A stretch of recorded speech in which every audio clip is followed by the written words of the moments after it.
Okay. And it could happen. I don't know. Right. So watch for it.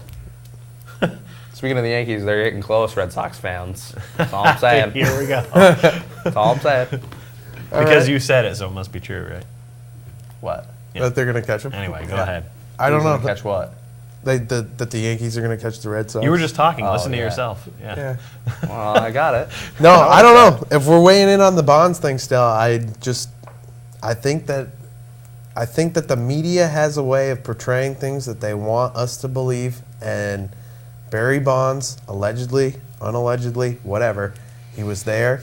You saw him hit the home runs. It got done.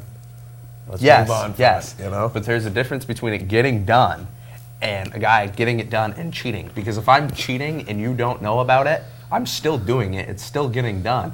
But did I really do it properly? No, I didn't. And is that fair to you or anybody else that I'm beating up on because I have this added advantage? No, it's not, because you should play with your own ability rather than trying to hype yourself up and make yourself better than you truly could be without anything else. Exactly. I've seen strippers strip, but it doesn't mean their boobs were real. Exactly. You know what I'm saying? I mean, it doesn't mean that they didn't look nice at the time, but was it real? No. Was it genuine? No. And there's a lot of people out there that like the real and they like the genuine. And most of those people are baseball fans because they love the tradition of the game. So then, and you're one of those guys in my book, and that's why I'm a little weary about why you feel like you're supporting Bonds on this issue. Because one of the other things that, if we're going to go there and bring this up, one of the first guys that he passed was Babe Ruth, okay? And this country is so built on Babe Ruth, such a great ball player, such a idolizing He wasn't Babe a good man. Ruth. What, for one, he wasn't a good man, and for two, he never faced any of the things that Hank Aaron faced him. And they're called colored players, black players, whatever you want to call. We just had a discussion about diversity today. But one of the things that the people who started this country and founded baseball on, they never played against people from other countries. And that is the number one thing that drives our sport today, or baseball today, is that they get people from other countries all over the world. It's gotten so big, they started the World Baseball Classic. I'm just saying, you know, like...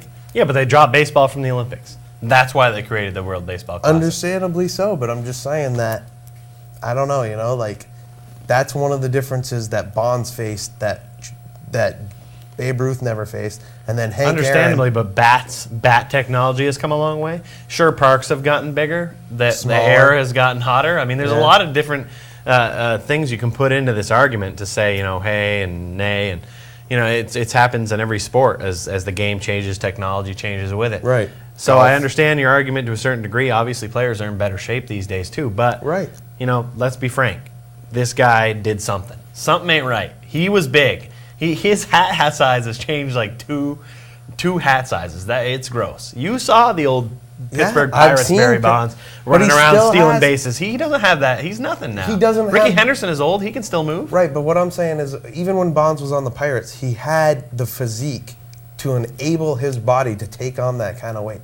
I'm not saying that he did it legitimately. I'm not trying to go out and say Barry Bonds is one of those like pure guys that hits the weights every day, but he had the ability with the frame and the size that he had to put on weight and to go out and do this naturally.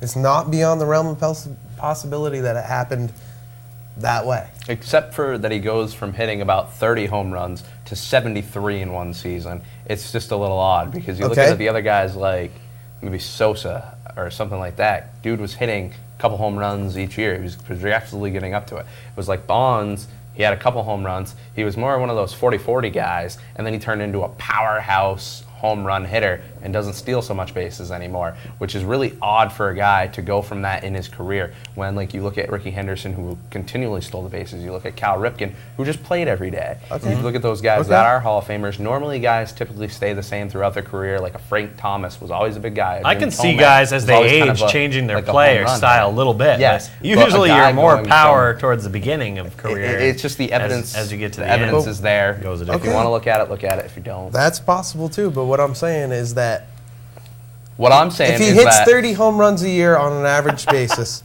okay?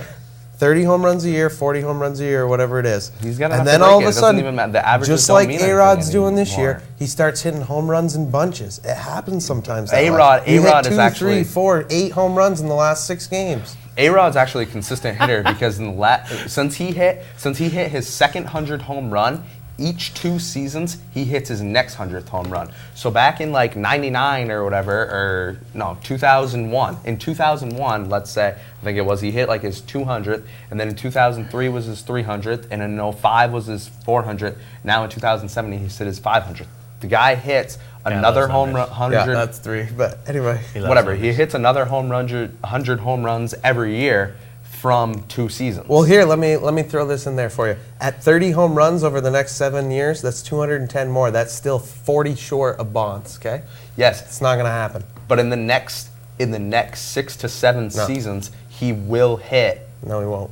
He will hit over 800. Well, so we know that if A-Rod ends up dead by sniper, then we'll know somebody that turned out as a suspect. Anyway, I wanted to say that Kyle Busch is going to be driving the 18 Interstate Batteries car next year. I just wanted to say it. All right. Finally. And wait, we only had to talk about Bonds. We're under 2 minutes, so if you guys got something, don't hold anything back. All right, here's my last thing for this week. We made way too much of a deal out of Bonds. We did, but hey, everybody else did too. It's a big record. It's probably one of the biggest records in sports history. Some people even though I don't like it, you don't like it. I don't call it the biggest record right now. It's not the biggest record in sports. But a lot of people consider it. 2 things. I know. It seems like it's milestone week in baseball because of the 500 by A-Rod, 300 by Glavine, and then another Biggio's 3,000.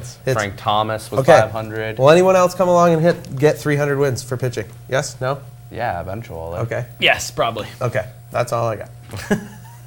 All right. I was fortunate enough to call the championship game of our summer softball league the other day. I heard about this. It was pretty fun. We set up the scoreboard and everything. It was a lot of fun. Congratulations to Application Nation, led by Keith, the Spin Doctor LaFlamme. This guy is one of the best softball slow pitching dudes I've ever seen. He puts a lot of spin on the ball. He's tough to hit. Look out for him in the future. Next year. He's a hot commodity. He should be looked up to be. You got to pick him up. And your softball and your slow pitch softball fantasy, you got to pick him up. Here's a guy who called a softball game the other day, and here's a guy with a Brett Favre jersey on, and Brett Favre, you want to clone a whole thing. All right, here's a guy who doesn't know. Here's a guy who doesn't know.